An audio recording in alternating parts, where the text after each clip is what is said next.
let's look at the multi-dimensions of the international economy. Sometimes there's double talk.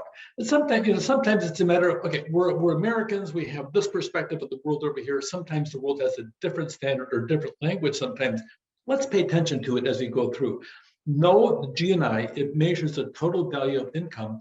GNI per capita really focuses on the individual, but need to be careful about an advanced economy and use some caution as you go through. Let me use an example. When I was researching for this particular chapter, I go online and I look at Mexico's GNI. They're coming up with 18,170 international dollars.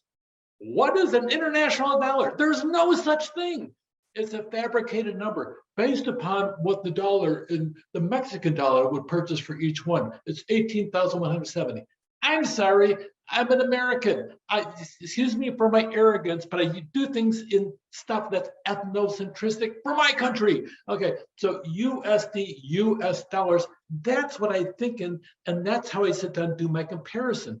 They have this other thing called international dollars, which is a fabricated number designed to sit down there and appease the international base as you go through in the process. Or maybe there's something intelligent behind it. Who knows? But in essence, it's $8,480 annually in Mexico. So that's where their GNI per capita is. But on the international dollars, it's $18,170 for international dollars, this fabricated number. But that number plays an important role in their marketplace, not in our marketplace, in theirs, and it gives the relatively purchasing power in the Mexican economy, not necessarily in our economy. So let's go through it and look at this over here. Here's Thailand. They go back to baht. So they're totally different. Their methodology and currency.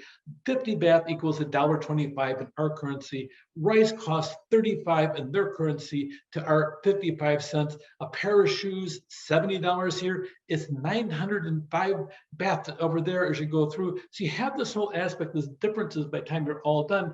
And it's a matter of adjusting the exchange rates of currencies so they're equivalent purchasing power as you go through. So you have this measurement in Thailand and this measurement over here.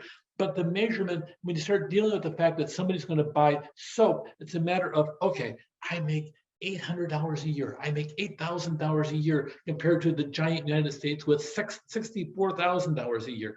So by the time you're all done, you're not going to be selling a lot of $4 or $5 American dollar bars of soap in Thailand. It ain't going to happen. Shh. Don't tell the English teacher I said ain't. Okay, so that being said, okay, you want to sit down there and compare contrast as you go through as to what it is. You may be able to buy a bar of soap in Thailand for 30 cents American. In this case, $1.25 will buy you a $5 bar of soap in the process. So they really have different standards, and people have less expectation of making a massive profit because the overall amount of income they're making, which is why you're paying attention to the international dollar value rather than the USD as you go through. Here's a comparison. By the way, the US isn't the richest country in the world. Shh. Don't tell anybody. We all think we are. We're not. Norway is. Huh? Norway?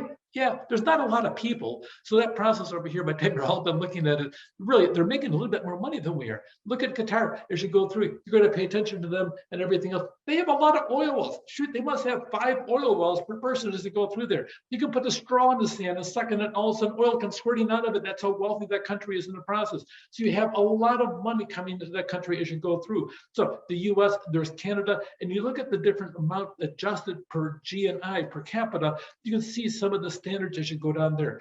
But you're also going to see some changes in the years to come overall in the process. So here is a good example of some selected countries and the differences between them as you go through.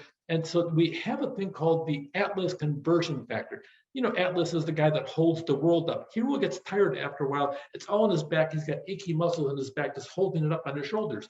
But you take the average, arithmetic average of the current exchange rate, and here's a formula. You feel free to go ahead and work that out. I'll just be happy to look at the final numbers on a table like this. It's a lot more fun and easy as you go through. But here is the actual formula for Atlas conversion factor. Kind of have an idea what it really comes down to. But the biggest thing I want you to know about is a purchasing power parity as to how, when you buy a bar of soap in the US, okay, you can buy maybe exactly the same type of formula in another country, but if you're in that country, in their own economy, you might buy it for a fraction of the American cost because their overall standard of living is lower and the overall expectation is lower as well. So purchasing power parity, and know that there's GNI, gross national income, and normally we try to compute that for our purposes because we're so narrow-minded as Americans. We think in American dollars. Well, then I'll bet if I'm Mexican, I probably think in pesos in the process. If I were in, you got the idea. Anyway, so GNI versus international purchasing power. A lot of different dimensions in your national economy. Take care.